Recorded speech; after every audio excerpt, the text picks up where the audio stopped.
2019 жылдын 9 майында Кыргыз Республикасынын Россия Федерациясындагы элчилигинин делегациясы Москвада кыргыз диаспорасынын өкүлдөрү менен бирге улуу жеңиштин 74 жылдык мааракесин салтка айланып калгандай Волоколамск шаарында белгилүү салтанатына катышып келишти. Иш-чаранын алкагында Кыргыз Республикасынын делегациясы жеңиш жүрүшүнүн катышуучулары менен биргеликте өчпөс от эстелигине Данк аллеясында орнотулган Советтер Союзунун баатырлары Иван Васильевич Панфилов, Бауыржан Момушулы жана Дүйшөнкул Шопоковдун эстеликтерине, ошондой эле Нелидово айылындагы Панфиловчу баатырлар аталган Боордоштор эстелигине жана Дубасекова айылындагы салтанаттуу эскерүү аземине катышып, Панфиловчу баатырларга арналган мемориалдык комплекске гүлчамбар жана гүлдөрдү коюп эскеришти. Бүгүн 9 май Волоколамск шаарында да улуу жеңиш майрамын майрамдап жатышат. Дал ушул аймакта 28 Панфиловчунун сөөгү коюлган жер. Жыл сайын райондук управа кыргыз делегациясын чакырып, улуу жеңиш күнүн мекендештерибиз менен чогуу майрамдоону адатка айландырышкан.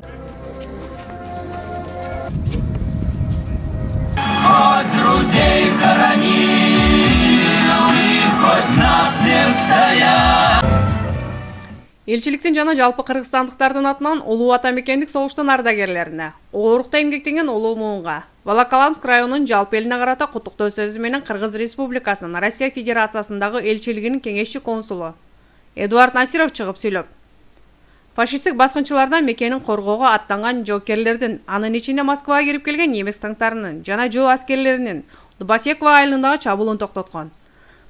Кыргыз жана Казак Советтер Союзунун республикасынан түзүлгөн генерал-майор Иван Васильевич Панфилов жетектеген 316 аткычтар дивизиясы 28 панфиловчулардан баатырдык эрдиктерин түбөлүк эсте сактоо менен өсүп келе жаткан муундарга өткөрүп берүүнүн маанилүүлүгүн баса белгиледи.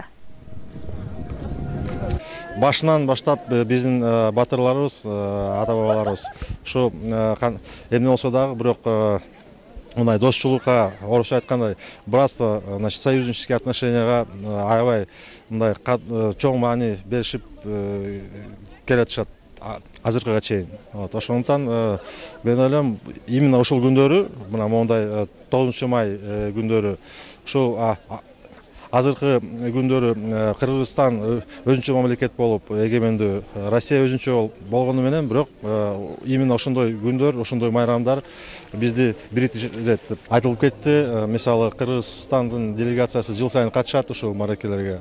Бирок казактар жок дешет. Эми ар кандай мүмкүнчүлүктөр бар окшойт. Бирок эми биздин элчилик, биздин диаспора жыл сайын келип кетет. Азыркы чоңоюп келаткан муундарга ошолордун баарын көрсөтүп, ошолордун мурунку союз убагында болгон тарбияны бериш керек. Менин оюмча, тарыхты билген улут, тарыхты билген эл эч качан кордукту билбейт деп ойлойм. Жалпы эле биздин союз мамлекетиндеги өлкөлөргө тиешелүү улуу жеңиш күнү болуп турат. Барыңыздарды учур менен пайдаланып куттуктап кетүүгө уруксат этиңиздер. Барыңыздары белгилүү Волоколамск районунун Дубасекова, Нелидово деген аттуу айылдарында, Бишкекте өз убагында Иван Васильевич Панфиловдун жетекчисинде түзүлгөн дивизия катышканы барыңыздар белгилүү. Ошо дивизиянын өкүлдөрү биздин мекендештерибиз, биздин жердештерибиз, биздин туугандарыбыз, биздин ата бабаларыбыз катышып ушул жерде өздөрүнүн жанын беришкен. Ошого байланыштуу биз үчүн, биздин калк үчүн, биздин тарыхыбыз үчүн биз абдан маанилүү күн болуп эсептейбиз. Себеби тарыхын билбеген, тарыхын сыйлабаган, тарыхын урматтабаган, тарыхын келаткан, артынан келаткан буундарга алып өтпөгөн, жеткизбеген калктын келечеги жок деген ой пикирлер бар. Ошон үчүн биз түзмө-түз биздин калкыбызга тиешелүү, биздин улутубузга тиешелүү, биздин келечегибизге тиешелүү бүгүнкү жеңиш күнүнө байланыштуу мааракеге катышып отурабыз. Биз учуркул муундун, өткөн муундун, келаткан артуудан келаткан муундарга биздин тарыхыбызды, биздин болуп өткөн өнүгүү жолубуздун маанилүү учурларын жеткизүү, алып калуу, улантуу биздин түзмө-түз парсыбыз деп эсептесек болот. Я очень рада, что я встретила наполовину своих земляков. Я с Казахстана, половина Знаете, как сказать, обидно, конечно, что половина там моих родственников, половина здесь, но я все равно всех поздравляю с Днем Победы, мира, добра, любви, благополучия, долголетия. Большой-большой салем всей стране, всей России и всем бывшим СНГ. Здоровья, мирного неба над головой. С праздником, с Днем Победы вас всех! Ура! Майрамдык маанай өтө жакшы. Аябай биз жылда көп жылдан бери катышып жүрөбүз. Ушундай жакшы маанайдагы жакшы жашоону алып келген биздин чоң аталарыбызга, таяталарыбызга, улуу моундарга таазим дайыма жүрөгүбүздө сакталат. Ушул мындан ары дагы кыргыз элибизде бүткүл эле дүйнө жүзүндө тынччылык болушун каалайм. Бүгүнкү майрам өтө жакшы. Кыргыз диаспорасы менен бирге биз дагы ала тоо айымдары толук активдүү катышып атабыз. Всех праздников, всем здоровья, успехов, удачи.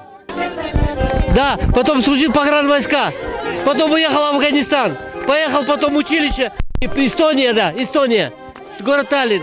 Потом служил Камчатка, потом Чукотка служил, потом в Москве уже служил. Вот так вот служил. Такой служба была, такой география, большой география. Я Лабаев Нурлес, и в этот день я пришел с постером своего деда, Дубанакулова Лабаева. С 41 по 45 годы он служил в Польше, в Украине, и последние годы он прослужил в Янгельдоне. Всех поздравляю с этим Днем Победы.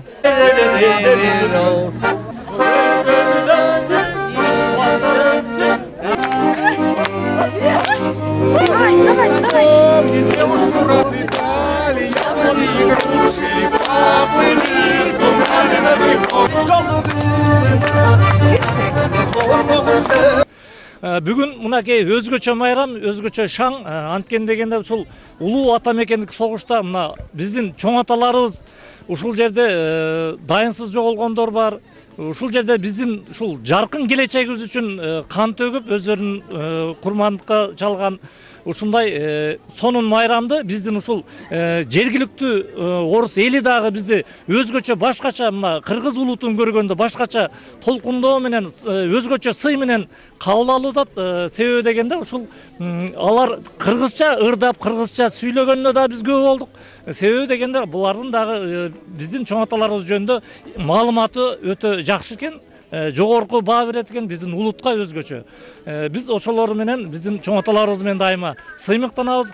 Элибизде мындай жаман окуялар болбосун, мындайын бардык дүйнөдө тынчтык болсун, жакшы күндөр болсун.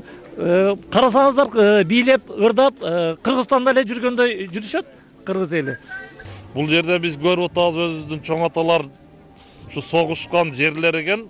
Şu bizim жаркын элесибизге ушул жыргалчылык заманында алып келебиз деп ушул жерде окопторунан бери баарын көрүп жүрөбүз, эстеликтерине гүл коюп жүрөбүз. Кудайым буйруса bundan кийин мындай жамандык күндөр болбосун. Биздин кийинки муундарда bundan жакшы жыргалчылык заманда жүрө берсин каалайбыз. Мадина Жапарова, Арген Камалдинов, Бактыгүл Алынкулова, Гүлдесте Капарова. Волоколамск шаары Спара каналы 2019 жыл.